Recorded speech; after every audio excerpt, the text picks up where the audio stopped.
Everyone thinks this is a joke. Everyone laughs in every courtroom in here at you. And I don't think it's funny for people to laugh at a black man going through what he's going through right now. And that's what you shouted out in the actual courtroom? In the actual courtroom, and it's not funny. Laughing at black man legacy being destroyed. And how did Diddy react? Well, I heard he had his mouth open and shaking his head, yeah. Black American men do not believe in this kind of destroying of our black American legacy figures, father figures, extraordinary excellency, black excellence. Everyone has been laughing. I don't care if it sounded funny, it's not funny.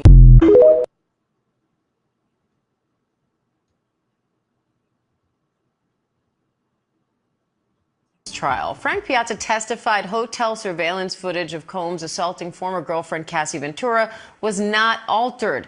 The next witness is expected to be a woman who will testify that Combs once dangled her over a balcony. Combs denies all the allegations. ABC's Rena Roy and legal contributor trial attorney Brian Buckmeyer are outside the courthouse. Rena, what's the latest from court?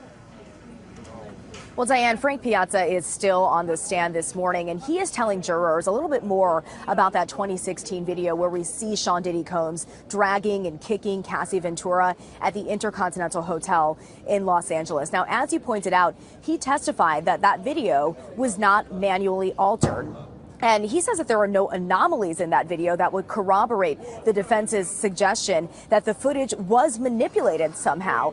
Now, this testimony really gave prosecutors another chance to show the video to jurors once again multiple times. Piazza walked them through the footage, showing Combs attacking Ventura, also throwing a vase at Cassie Ventura. And she testified that she was trying to escape a so-called freak-off during that time that turned violent, and that's why she was trying to get out of the hotel. And prosecutors are hoping that this convinces the jury that Ventura was coerced into those sexual encounters. Brian, Frank Piazza's main task here is to assure the jury that the hotel assault video is legit. But is this also a way for a prosecution to show this video to the jury again? Absolutely. This is the strongest piece of evidence that the government has in terms of the alleged allegations, so the alleged violence that they are purporting that Sean Combs put on not only Cassie, but others. And so the ability to remind the jury of what Sean Combs is capable of at the beginning of the trial, the middle of the trial, and probably again close to summations only strengthens their case as they expect to have more witnesses take the stand to testify about Sean Combs' violence to them and others based on the allegations they have in this case. Rena, Brianna Bongalan is expected to take the stand next and expected to testify that Combs once dangled her over a balcony. How's the prosecution trying to tie that to the charges Diddy's facing?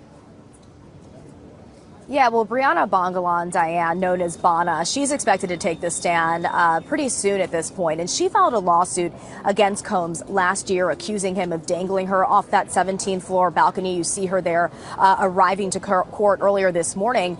And prosecutors are hoping this shows another example of apparent violence that these alleged victims say that Combs created a culture of fear and control with. And prosecutors are hoping that this convinces the jury that Combs is a man that uses that kind of violence as part of his criminal enterprise.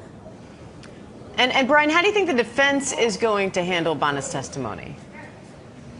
So earlier today, we know that Bongalan did receive immunity, so it's likely that she's going to testify to something criminal in nature. And so there's a number of ways the defense can attack her credibility, either through the fact that she's testifying to protect herself, testifying to protect Cassie, testifying even because she has a $10 million lawsuit that she filed against Sean Combs. So it's going to be the reasons why she's going after Sean Combs that will be attacked here. And also the fact that there is little to no actual evidence of all these events happening. We've seen a similar strategy with Mia in this case as to how they're trying to say this never happened based on a lack of evidence that's purported in this case. All right, Rena Roy, Brian Buckmeyer, thank you both. And for more on the Combs trial, catch the ABC News Live show Burden of Proof.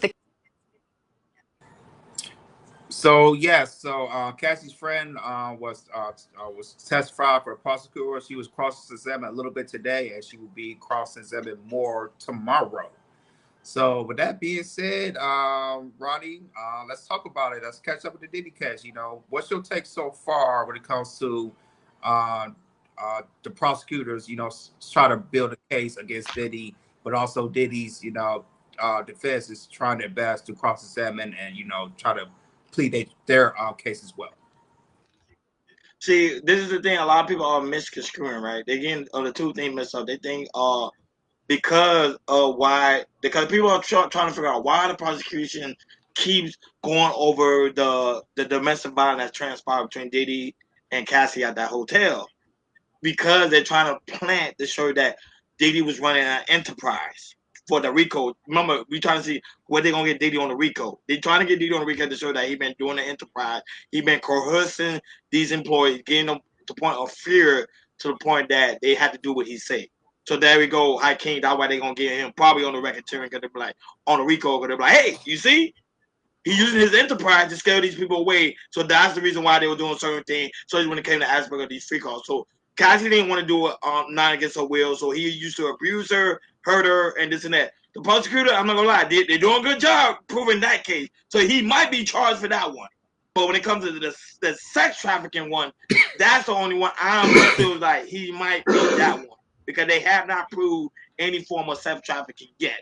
But you never know what they got hooked up. But the prosecution are coming hard this week. They're trying to get these jurors to say guilty, guilty, guilty. But they might get him guilty, guaranteed, on that RICO right there, Hakeem. They got him on that one. They got him. Go ahead. Yes, I do feel that, but you know what I mean? But I'm still just having a problem, like the burden of proof, like, and that she is the only victim. You know what I mean? And I know in the court of law, I know they can make anything stick. I'm just still wondering, like, how is this going to work? That's my only gripe about it. You know what I'm saying? He got Cassie. Remember, they got Cassie on the video. They also have him. Remember, they had yesterday. We didn't go over it, but they had wanted to get the guy that working in the hotel room.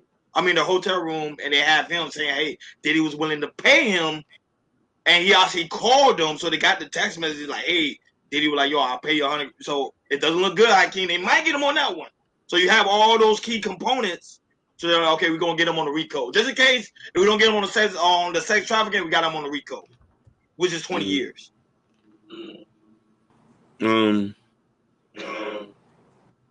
Yeah, like I did my homework on this. Did. I was saying that, like, dang, but yeah, they got him. They got him on that one. I'm telling you, they got him on that RICO. Like, to me, that tape was the strongest thing, evidence that they have and everything, especially for the prosecutor. And that's how, if we're gonna use it, we're gonna try our best to get all the testimonies that we could get from who was in the hotels. When it comes to Cassie, because the other person, the hotel person who was in it and everything, and also pushing all these drugs, over the years that Diddy used to use with Cassie or with other people as well. So they're really, really pushing that part as well. But the thing is about it, how can I tell you this? Remember, it's not over yet. We still got maybe a week or two until the prosecutor finishes all the testification, and then after that, it'll be the defense's turn to bring the people that they got to testify as well. So it's not over yet. We still got a long way to go. The prosecutors, they're doing a good job. They kind of making it stick for so the jury can say, okay, he's guilty when it comes to the racketeering and everything. So, but like I said, Hakeem, we got a lot more left. So like I said, we're gonna keep covering it right now, and like I said, we got more and more coming. I just can't wait. Once the prosecution's done, we'll hear for the defense, and they bring their people. Me too. Yeah, because I really want to know, what the defense gonna do. Because like I said, Brian Steele, to me, he's the out of all the Diddy's lawyers, I think Brian Steele, he's the best of the best. Yeah, he's the best. Yeah, he's the best. Facts. But let's see. But that one right there, they got me on them. I was like, damn, Diddy was like running a really strong enterprise. So let's see, man. But things right now not looking good for Diddy. But Jordan, I'm with you on that one. The fans can come in there strong, slam dunk. Diddy will be walking out a free man. If not, he gonna need Donald Trump's help. Like, share, and subscribe, guys. Don't forget to hit that notification bell on the right-hand side. Remember to click on, because we do go live each and every day at 7 o'clock Eastern time. Like always, shout out to those watching us all across the board. We really do greatly appreciate you guys for tuning in on this